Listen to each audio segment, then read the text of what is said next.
What is going on, everybody? Welcome to my spoiler-free review of episode 1 of the Halo TV series, Halo TV show, Halo Paramount Plus, Halo supposed to be on Showtime, got moved to Paramount Plus show, whatever you want to call it. Episode 1, okay? 1, not 2. 1. Spoiler-free. I will be doing a spoiler review in a video after this, so stay tuned for that if you guys want to talk spoilers. But keep it spoiler-free in the comment section for people who haven't seen it yet. Long story short, let's get right into it, okay? I liked it. I actually thought it was pretty good. There were a couple of things that kind of brung it down for me a little bit, but if you're going into this with... I'll tell you how I went into it. I went into this with subpar expectations, not gonna lie, just because video game media, anything outside of video games, when it gets put on the silver screen or the big screen, it doesn't end up very good, usually, most of the time.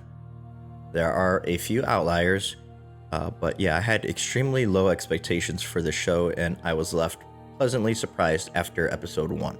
What I would give it overall would probably be an 8 to an 8.5 out of 10 for episode 1. I thought the action scenes were really, really fun to watch. You'll see a lot of people out there nitpicking the action and saying, this doesn't make sense, or this isn't accurate to the lore. I didn't want to look too deep into the show like that, because if you're just looking for reasons to not like it, you're probably going to find a bunch of things to not like in this. But if you just not necessarily turn your brain off completely, because you don't want it to be mindless, but there were some really cool things in there, and it's Halo. Like, it is Halo. When Chief is on screen, I was smiling from ear to ear. I really like the action scenes with Chief. I think Pablo Schreiber does a really good job personifying Chief. I think if you guys were ever fans of Halo 4 and how they treated Chief as a character then and gave him a more... they made him more human. You saw a more human side of Chief in 4, and I think that's where they're going with the show, which I'm really excited to see, because I feel like the game's kind of right where Halo 4 went with Chief. That dynamic is almost gone in Halo 5 and in Infinite even. You don't see much of the emotion from Chief, so definitely like that direction where they're going. This isn't the original trilogy's Chief. If you're looking for, few one-liners here and there and not much personification of the character, you're not going to find that in this. Chief is absolutely the main character in this show, and you can't have the video game version of Chief in the show being the main character. You just, as a player, you fit into that role in the games. In the show, he is the main character, so we're gonna need to know more about him, about John, a lot more in this show, and that's why they make a lot of decisions that I'll get to in the spoiler talk with the character, and we can discuss that too. But overall, like I said, the action is really good. There are a couple of things I'm just like, I don't know about these storylines, and I'll get to that in the spoilers as well. And some of the writing is, could get better, who knows.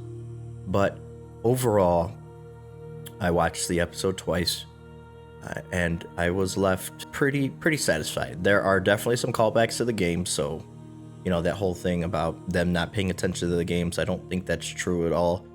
Even the showrunner, one of the showrunners, even said that's not true, that they didn't not look at the games. He said that they did look at the games, but they didn't want to follow, obviously, the story of the game. So depend on what you want to believe in there. But there's definitely a lot of callbacks. A lot of the sounds, a lot of the looks to things are definitely from the games. So there are some really cool Easter eggs in there. And we'll get to that in the spoilers as well. The spoiler version of my review is going to be like a breakdown. Not necessarily a breakdown, but I'll go through my notes, because I kind of wrote them down in order of what I thought of certain scenes and stuff. So we'll kind of go through that and talk about that and get into more of the specifics. But definitely give it a try. If you're in America, I know there's a lock on it worldwide of how other people are going to view it, but it's the internet. I'm sure if there's a will, there's a way in which you can watch this. So all in all, I liked it. Like I said, I would give it either an 8 or an 8.5 out of 10. Really looking forward to episode 2, see where they take the story. but I highly recommend going in with an open mind, like I said, and I think a lot of people will find enjoyment out of it. For those interested as well, there is a thing called Halo Declassified, or Halo the Series Declassified, which is like a little bit of a behind the scenes of each episode. That is under Paramount Plus, underneath the Halo TV show. You guys can go check that out. The first episode focused on Pablo Schreiber and his workout regimen with the other Spartans to really fit that role, and how much hard work they put into their bodies to be Spartans. I thought was really cool to see. So that is something that I highly recommend going and watching as well. But hope to catch you guys on the spoiler discussion. Keep it spoiler free in the comments section down below. We could talk spoilers in the next video, so stay tuned for that. That'll be out tomorrow. If you guys want to talk spoilers, we could do that in the comment section there. I'll give plenty of spoiler warnings during the video, in the title, and in the comment section, so people know not to be looking at that. But let me know what you guys think, spoiler free, in the comments down below for this one, if you liked it or not. And it's not for everybody, I know that. It doesn't make you any less of a Halo fan than me, or me more than you, or you more than me if you're a Halo fan and you don't like it. It doesn't matter. Not everybody's going to agree on it, but I enjoyed it for what it was worth. But I hope to catch you on either a previous video of mine or a future video of mine. Until that time comes, I'm your boy Patman, and I'm out.